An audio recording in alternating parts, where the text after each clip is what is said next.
would you like to swing on a star? Carry moonbeams home in a jar. Alright, level 4, Cloudy Park. This has to be one of my favorite worlds in the game, and I'll kind of get into why, but... Wow, Naga, you're gonna abandon Kirby for Pitch? That's a choice. Look at Kirby storming after him. Alright, that's cute.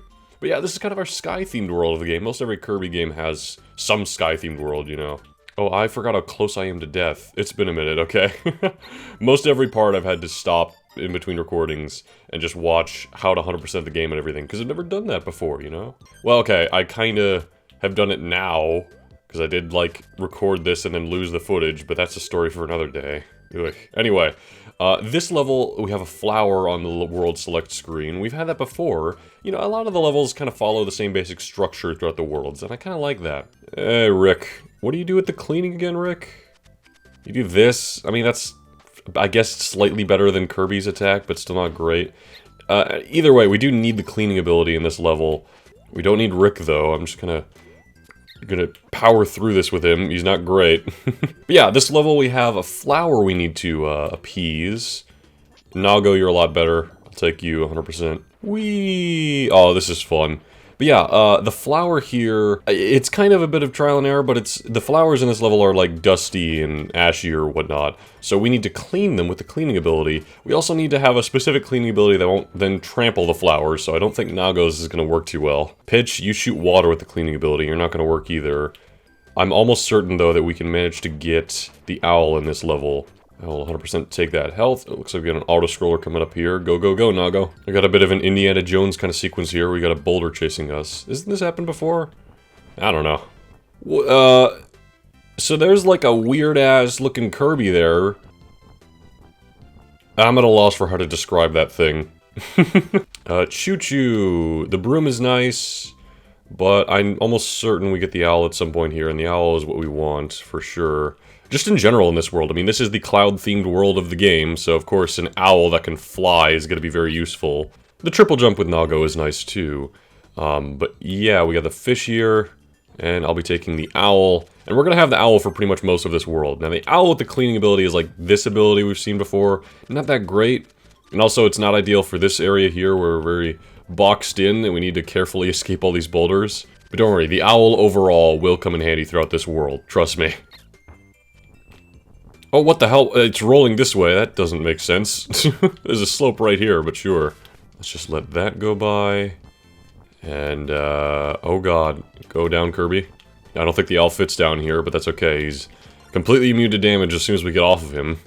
And that way, I think Kirby's kind of hindering the owl, don't you think? Alright, on to the next screen we go. Is this the screen where we want? I think it is. Ow. They give us the cleaning ability, too, in case we happen to lose it. But yeah, these flowers are all ashy, and so we gotta clean them using the owl, or probably any other, like, cleaning ability will do. Maybe not Pitch's, but Kirby's on his own honestly might do the trick. We gotta be careful not to stomp these things after we clean them, which is why having the owl to fly over everything is nice. Also, you gotta make sure you look carefully, because these clouds in the foreground are kind of covering things up. So we want to look very carefully and make sure we don't stomp anything. Oh, I don't want to miss this one. There we go. Alright. No sound cue yet. Is this gonna do it? There it is. Alright. So we got all those flowers all cleaned, and it's also the end of the level, so it's like the very last room. I actually don't like that, because that means if we ever mess up and stomp one of those flowers, we have to redo pretty much the entire level. But we did it. We got the flower taken care of. I'm gonna go for that tomato. Shit, okay. Well, yeah, I got a potion. I want health either way, because right now, I mean, we're set on lives, and stars are essentially just lesser lives, really. There's no other purpose besides collecting extra lives with those. Next level here, we have this chicken.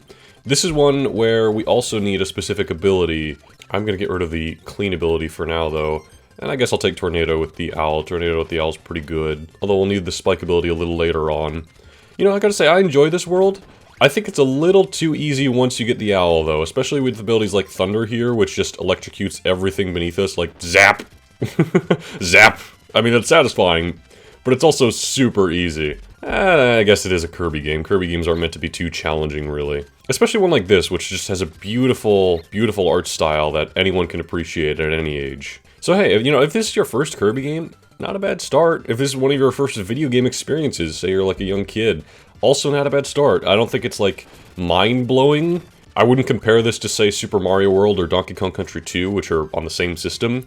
But, you know, it's a fun little adventure. And maybe that's all you really need growing up. Like, I mean, growing up, I played Lego Racers, which is a fine racing game, but I don't think it's, like, one of the greatest racing games of all time. It didn't need to be, though. It was just pure fun for me as a kid. And I guess Kirby kind of fills that role in a lot of ways. Oh, here we go. We need you.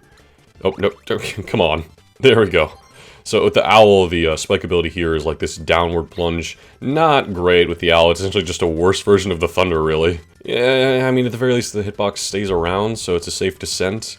But not much else about it that's noteworthy. But yeah, this whole world, by the way, is filled with these wind turbines, which means having the owl is good in pretty much every level. There's no reason to not choose the owl if you're given the choice in this world, except for a bit of 100% completion stuff that we'll get into in, like, the second to last level, or maybe just the last one.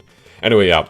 Once again, at the very last room, like the second to last area, there's the star door at the exit. We need a specific ability. Hope you didn't miss it, because this is where you gotta pop the balloon and reunite the chick with its mother. That's nice. I could use the health now. Tomato's close to the end, but not quite at the end.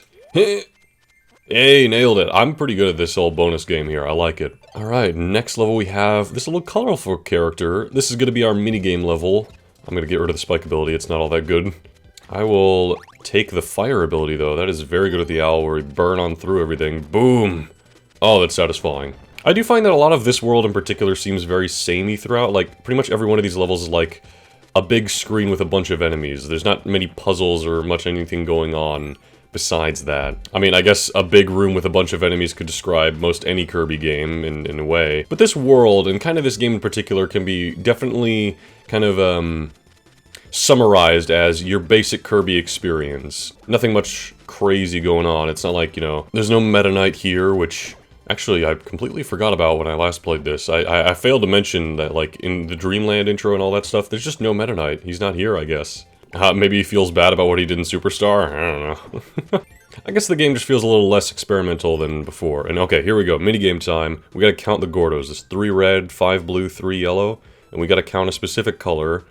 There were 3 red. I remember that. So this is gonna get faster and faster, so I'm gonna pay close attention here. I might shut up in commentary. Let's see. 5 blue, 3 yellow. There were 3 yellow. I really only have time to count 2 of the colors, and I just have to hope I get one of those colors. Holy shit, that was a lot of red. That was like mostly red. Like the whole half of that was red, and there was 3 others. Was that 8? Yeah, there were 3 blue and 1 yellow, so I mean, yeah. Alright, let's go. So we completed that guy's little mini-game. And we're going to just continue on through the rest of the level like normal. Oh, we got an auto-scroller here. We got clouds kind of obscuring our vision. Doesn't this seem similar to like the first level where we had clouds obscuring our vision in like a big stretch of enemies? Only it wasn't an auto-scroller.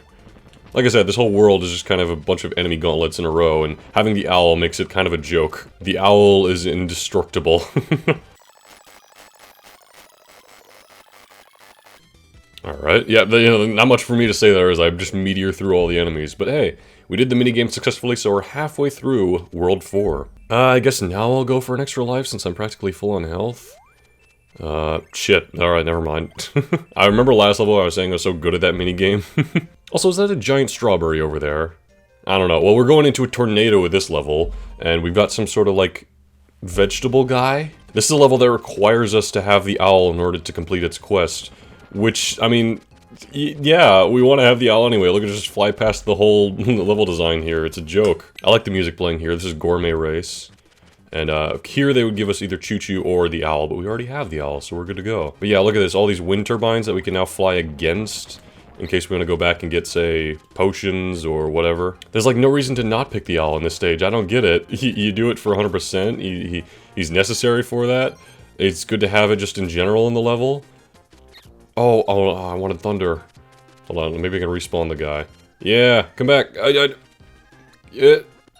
There we go. Zap. Thunder. Oh, I love the lightning ability with Ku. This level really likes its wind turbines, and oh god. Alright, maybe the lightning isn't the best to have there. Oh, god damn it. At least give me something, though. Come on. Nothing here? Oh god, I'm gonna have nothing. Oh, no! I didn't mean to eat that guy. I guess I'll take this. Boom, there we go. Alright. Got an extra life from getting all those stars, very nice. We're up to 20 now. I think we reached that point last part, but we just happened to die a few times. That's okay.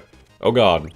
Taking a bit much damage here, but that's okay. Because in this screen here we have a mini-boss. There's a wind turbine in the mini-boss room, by the way. Again, having the owl, I feel like I'm saying it too much at this point, but I really can't emphasize it enough. And yeah, we got this parasol guy, kicks his shoes at us. We've had this guy in Dreamland 2, I believe. And he's still pretty easy. I guess I'll take the parasol with this. Parasol's good with the owl. And, yeah. Literally the only thing that it requires is that we have the owl so we can go through the wind turbine. That's the whole quest. That's the whole gimmick with the heart star here, is just have the owl. And actually, having the owl with the spinner here is very nice. So that we have a big hitbox protecting ourselves as we go through these narrow pathways. And so that we can destroy these blocks, like so. There we go, that's the end of the stage. Hey, we reunited you. What the hell are you? You're like a pile of snow and a vegetable? I don't know what the hell that is. Give me that tomato, though. Yeah! Alright, level 5. We have... Oh, God. Oh, so much for keeping the owl for this. So just like previously, where we had to have Choo-Choo for a level, we had to have Pitch for a level, and we've had to have Kind for a level, in this level, we're gonna need Rick. This level gives us Rick, which is nice of it, but yeah, it's a cloud-themed world, and platforming isn't exactly Rick's forte. I'll keep the owl for as much as I can of this level, but at a certain point... Yep, here it is. Goodbye, Koo, I'm sorry. What is the umbrella? It's just like a shitty attack. We don't want that. Not that getting an ability with Rick is any easy, because we have to go up and swallow something whole with our mouth. What happened to you, Rick? You were fine in Dreamland 2, you know? You were fine, you had Inhale... Oh god, I'm gonna die.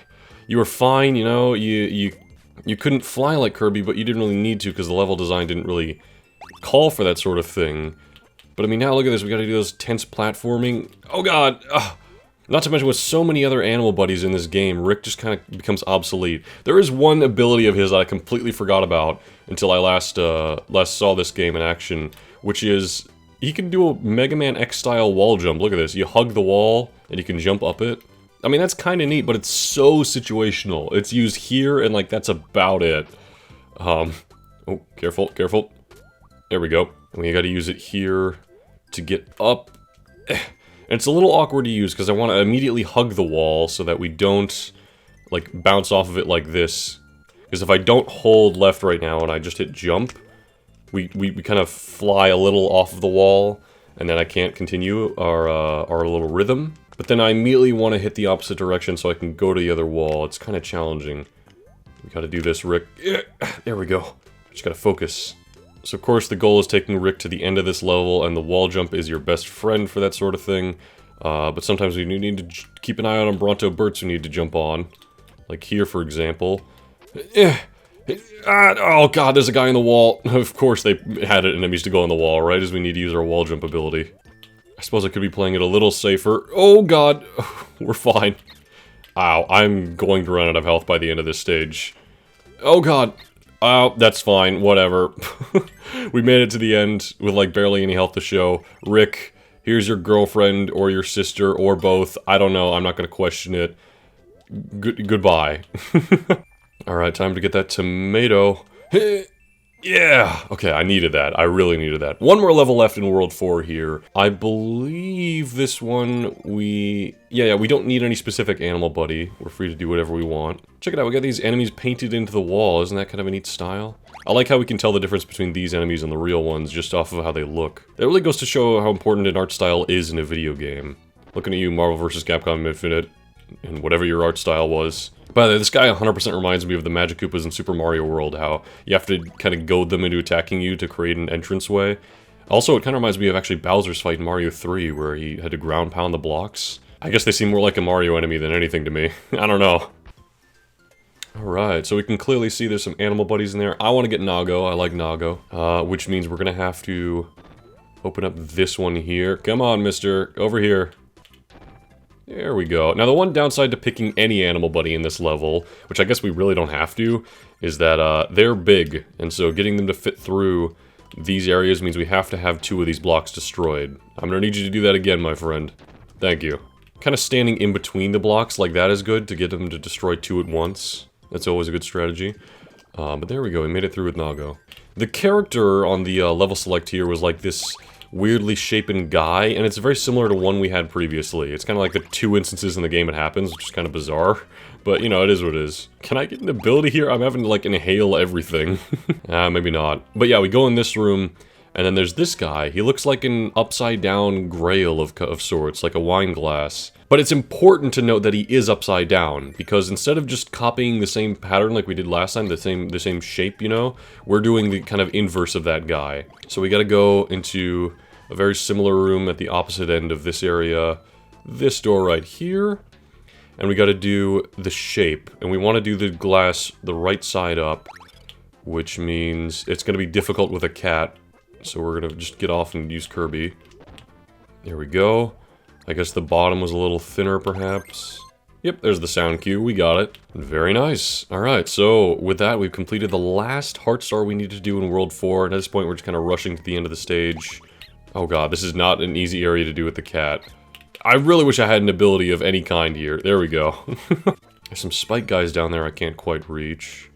Oh, that's right. So this is like a whole bunch of rooms, and we don't know which one could possibly lead to the end. Let's try the very far one here.